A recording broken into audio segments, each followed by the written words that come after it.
ഇന്ന് ലോകത്തിൽ മനുഷ്യർ ഏറ്റവും കൂടുതൽ കഴിക്കുന്ന രണ്ടാമത്തെ ഇറച്ചിയാണ് കോഴിയിറച്ചി. കോഴിയിറച്ചി ഭക്ഷിക്കുന്നതുമൂലം നമ്മുടെ തലച്ചോറിന്റെ പ്രവർത്തനത്തിൽ ഉൾപ്പെട്ടിരിക്കുന്ന വിറ്റാമിനുകളും ധാതുക്കളും വർദ്ധിപ്പിക്കുകയും പേശികൾക്ക് ബലം നൽകുകയും ചെയ്യുന്നു. എങ്കിലും എല്ലാം ശരിയാണെങ്കിലും ഈ വീഡിയോയിൽ കാണുന്നതുപോലെ വലിച്ചു വാരി കഴിച്ചാൽ ശരിയാകുമെന്ന് തോന്നുന്നില്ല. കാരണം എല്ലാ ദിവസവും ചിക്കൻ കഴിക്കുന്നത് ഇനിപ്പറയുന്നവ ഉൾപ്പെടെ നിരവധി ദോഷങ്ങളുണ്ടാക്കാം.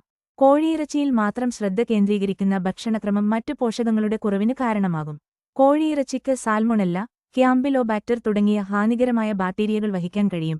ഇത് ഭക്ഷ്യവിഷബാധയിലേക്ക് നയിച്ചേക്കാം. ചില ചിക്കൻ വിഭവങ്ങളിൽ ഉയർന്ന കലോറി അടങ്ങിയിട്ടുണ്ട്. ഇത് ശരീരഭാരം വർദ്ധിപ്പിക്കും. കോഴിയിറച്ചിയും മറ്റ് പ്രോട്ടീൻ സമ്പുഷ്ടമായ ഭക്ഷണങ്ങളും ഹൃദ്രോഗ സാധ്യത വർദ്ധിപ്പിക്കും. കോഴി കർഷകർ പലപ്പോഴും അവരുടെ കന്നുകാലികൾക്ക് ആന്റിബയോട്ടിക്കുകൾ നൽകുന്നു. ഇത് മനുഷ്യർ ഈ ആന്റിബയോട്ടിക്കുകളെ പ്രതിരോധിക്കുന്നതിലേക്ക് നയിച്ചേക്കാം. കോഴിയിറച്ചിയെ അമിതമായി ആശ്രയിക്കുന്നത് പോഷകങ്ങളുടെ അസന്തുലിതാവസ്ഥയ്ക്ക് കാരണമാകും. മറ്റ് പ്രോട്ടീനുകളിൽ വ്യത്യസ്ത വിറ്റാമിനുകളും ധാതുക്കളും ആരോഗ്യകരമായ കൊഴുപ്പുകളും അടങ്ങിയിട്ടുണ്ട്. അനാരോഗ്യകരമായ ഭക്ഷണശീലങ്ങൾ മുഴുവൻ ചിക്കൻ ഭക്ഷണവും അനാരോഗ്യകരമായ ഭക്ഷണശീലങ്ങളിലേക്ക് നയിച്ചേക്കാം.